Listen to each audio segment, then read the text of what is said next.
योग शक्ति। कृष्ण अर्जुन की दुविधा वाली शक्ल देखकर कहते हैं, अर्जुन जो पूछना चाहते हो पूछो। तुम्हारे यह सवाल आने वाली कई पीढ़ियां के काम आएंगे। कान्हा, ज्ञान कैसे पाया जा सकता है, इस बारे में बताइए। मैं ज्ञान हासिल करना चाहता हूं। ऐसे क्या तरीके हैं जिसे मैं ज्ञान का सुकून और अपना काम पूरा कर सकूं? अर्जुन, ज्ञान तुम्हें ऐसे ही लोगों से मिलेगा जिन्होंने खुद भी ज्ञान देख लिया हो। ऐसे लोगों ही तुम्हें ज्ञान देंगे। इस ज्ञान को कई तरह से पाया जा सकता है, लेकिन मेरे हिसाब से 3 ऐसे तरीके हैं जिससे तुम ज्ञान के धनी हो जाओगे। पहला, समर्पण। दूसरा, समझ ना आने पर बार बार प्रश्न करना। और तीसरा, सेवा। समर्पण का मतलब है कि ज्ञान देने वाले इंसान पर पूरी तरह से समर्पित हो जाओ। जब तक उसके साथ हो उसकी हर बात पर विश्वास करना तुम्हारा धर्म है। अगर तुम ऐसा नहीं करोगे तो कभी कभी ज्ञान पूरी तरह से हासिल नहीं कर पाओगे। इसके बाद जो बात समझना है उस पर बार बार सवाल करना भी उतना ही जरूरी है, क्योंकि पूछताछ किए बिना कोई भी ज्ञान नहीं मिलता है। यह सवाल करने वाली बात उस व्यक्ति के लिए उसका समर्पण और विश्वास को दिखाता है। विश्वास के बिना कुछ नहीं हो सकता है। सेवा तो बिल्कुल भी नहीं हो सकती है, जो ज्ञान की तीसरी और जरूरी साधना है। जब तुम यह ज्ञान प्राप्त कर लोगे तब तुम्हें ना कोई घबराहट होगी और ना ही डर लगेगा। ज्ञान की कमी ही बेचैन करती है। इंसान एक जिंदगी में कहीं ऐसे काम करता है जो गलत होते हैं, लेकिन ज्ञान होने की वजह से वह उनसे बच निकलता है। जिसके पास ज्ञान नहीं होगा वह जीवित रहकर भी पत्थर जिंदगी जी रहा होगा। इस संसार में ज्ञान के जैसी पवित्र करने वाली कोई और चीज नहीं है। अपने गुरु या ईश्वर पर विश्वास करने वाला इंसान ही ज्ञान पा सकता है। ज्ञान पाने वाला इंसान परम शांति को पा लेता है और दुख सुख के जाल से छूट जाता है। लेकिन ज्ञान और विश्वास के बिना इंसान खत्म हो जाता है। जिसे अपने गुरु या ईश्वर पर शक होता रहता है उसके लिए ना तो इस दुनिया में कोई चीज रहती है और ना ही दूसरी दुनिया में। ऐसे लोगों को खुशी भी नहीं मिलती है। अर्जुन, अब तुम्हें ज्ञान की बहुत बातें मैंने बता दी है, इसीलिए अपने अंदर के अंधेरे को खत्म करो और ज्ञान की रोशनी के साथ उठो। तलवार उठाओ और अपना धर्म पूरा करो। अर्जुन कृष्ण की बातें सुनकर काफी दुविधा में पड़ जाते हैं। कृष्ण की ज्ञान भरी बातें उनके अंदर और सवाल पैदा करती है। अर्जुन पूछते हैं और दूसरी तरफ अच्छा काम करने वाले की तारीफ भी करते हैं। अगर इच्छा का त्याग कर दिया जाए तो काम करने की क्या जरूरत है? लेकिन आप तो काम को अच्छे ढंग से करने वाले लोगों को भी अच्छा मान रहे हैं। मुझे अच्छे से बताएं। मुझे बताएं कि क्या करना चाहिए और क्या नहीं। अर्जुन की बात सुनकर कृष्ण कहते हैं, तुम्हारा सवाल एकदम जायज है। अर्जुन, असल में त्याग और काम दोनों ही मुक्ति और शांति की ओर ले जाते हैं, लेकिन मेरे हिसाब से दोनों में से कर्म करना त्याग करने से ज्यादा बेहतर है।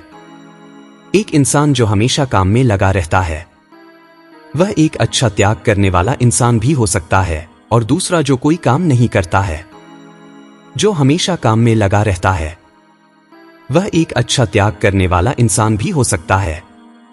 और दूसरा जो कोई काम नहीं करता है वह बस काम करने का पाखंड करता रह जाता है। ना तो वह काम कर पाता है और ना ही त्याग कर पाता है। त्याग करना और काम करना इतना आसान नहीं है। उसके लिए मैंने एक रास्ता निकाला है। जो योग करने से इंसान के अंदर मजबूती आती है। मन की मजबूती जो मन से मजबूत है उसे कोई नहीं हरा सकता है। अर्जुन, योग के बिना त्याग कर पाना कठिन है। योग करने से मन को बहुत जल्दी शांति मिल जाती है। योग से न सिर्फ शांति आती है बल्कि मन और शरीर भी शुद्ध हो जाता है। जिस इंसान ने खुद को शुद्ध कर लिया है, अपने मन और अपनी सभी इंद्रियों पर काबू कर लिया है, उसे त्याग करने और अपने काम करने से कोई नहीं रोक सकता है। योग करने से पूरा शरीर एक होकर हर काम में हमारी मदद करता है। आने वाला समय और खतरनाक होगा, जिसमें समय की भी कमी होगी। उस वक्त योग की जरूरत और भी होगी। ऐसा योग जिसे चलते फिरते देखते सुनते हर जगह किया जा सकता है। सिर्फ आंख बंद करके बैठने को योग नहीं कहते हैं। आसपास की हर चीज को महसूस करना और अपने भीतर उतार लेना भी योग है, क्योंकि जितना हम बाहर जानेंगे उतना ही हमें अपने अंदर पता चलेगा। अर्जुन, क्या तुमने कभी ध्यान से अपनी आंखों को खुलते या बंद होते देखा है? तुम्हारी शरीर की हड्डियां कहां कहां से मुड़ती है? शरीर में 2 आंखें, एक मुंह, एक नाक, हाथ, पैर, पेट, कोहनी, उंगलियां, नाखून, बाल, इन सब पर तुम्हारा कितना ध्यान जाता है? या फिर तुम किस तरह से खाना खाते हो या किसी तरह से आसमान को देखते हो?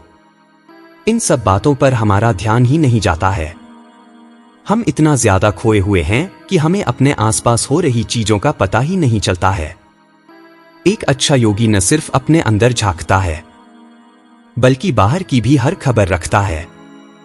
अंदर और बाहर सब एक दूसरे से जुड़ा हुआ है। अंदर जानोगे तो बाहर का अपने आप ही जान जाओगे, और बाहर का जानोगे तो अंदर जाना मुश्किल नहीं है। योग के जरिए हम सब कुछ जान सकते हैं, इसलिए योग करना जरूरी है। इससे भी कर्म माना जा सकता है। कर्म ईश्वर ने नहीं बनाया है, लेकिन अगर धरती पर इंसान का जन्म होता है तो कम करना उसकी नियति में है। बिना कर्म की जिंदगी को काटा नहीं जा सकता है। अर्जुन, एक और बात समझने वाली है। इंसान जब अपना काम इस धरती पर करता है तो उसके फल की जिम्मेदारी वह ईश्वर को देता है। वह किसी भी अपने काम को खुद के ऊपर नहीं लेना चाहता है। वह जानता है कि उसे ईश्वर सब कुछ करवा रहा है। बिना भगवान की इच्छा के कुछ भी नहीं कर सकता है। इसीलिए अर्जुन, तुम भी उस ईश्वर के दिए हुए काम को पूरा कर रहे हो। कुछ लोग तो गलत और झूठ से भरे हुए काम को भी ईश्वर का रास्ता समझ लेते हैं, और ऐसे लोगों को ना तो कर्म का कोई फल मिलता है और ना ही मन की शांति। गलत और झूठ काम करने वाला इंसान कभी सुख से नहीं रह सकता है। वह हमेशा बेचैन रहता है और उसकी बेचैनी से बाकी लोग भी परेशान होते हैं। इसीलिए ईश्वर का नाम लेकर गलत काम नहीं करना चाहिए। कर्म वह है जिससे आने वाली पीढ़ी का भला हो, किसी को सुख मिले, तुम्हारी वजह से किसी भी निर्दोष की आंख में आंसू ना आए। यही एक क्षत्रिय का धर्म है। और जिसने गलत किया उसे सजा देने से भी पीछे हटना कर्म से पीछे हटना है। इसीलिए उठो और अपना कर्म करो। झूठी और पापियों को उनकी सजा दो अर्जुन।